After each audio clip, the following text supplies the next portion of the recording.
On the eve of the anniversary of Russia's full-scale invasion of Ukraine, President Zelensky gave an interview to the Italian edition of Corriere della Sera. Here are some important theses. Russians haven't yet realized that Ukraine is stronger today than it was a year ago, and they can never win. President Macron is wasting time in trying to remain open to dialogue with Putin. To date, there is no record of China sending weapons to Russia.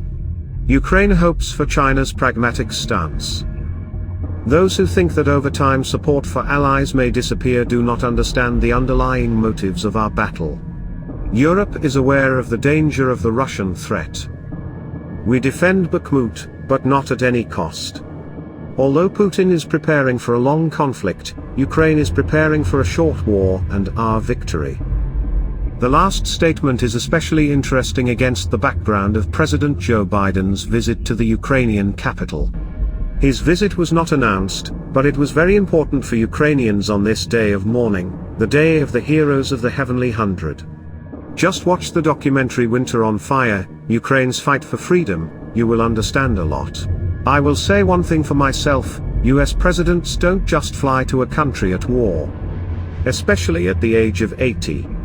And that means two things. First, full support of the West, which made the final decision on Ukraine's victory in this war. No more negotiations or compromises with the ghouls. All windows of opportunity are boarded up. Second, Russian propagandists will have verbal diarrhea. They are already saying, Biden is walking around Kiev. This is a spit in our faces. But no, the spit still needs to be earned. It's a powerful kick in the ass with an indication of your place in the world.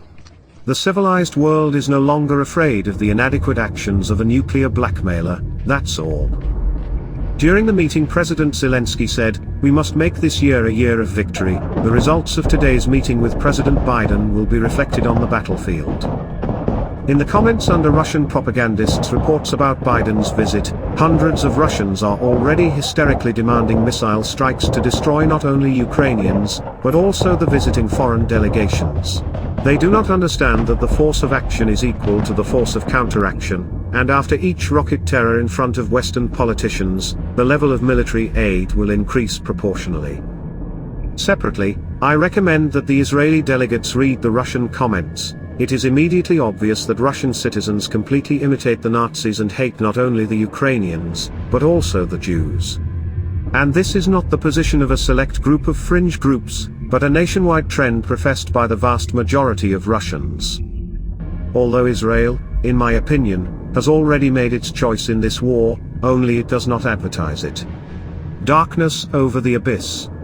The Russians are bombing the energy infrastructure in Ukraine more than the Nazis did during World War II. That was the headline of a large article on one of Israel's largest news portals. Further in the text, the Russians are purposefully destroying peaceful Ukrainians. There is no other way to call it other than terror. People without heat and without ambulance service. Anything the Russians can't steal, they burn when they retreat. If the free world delays, they will bring much more evil to the free nations.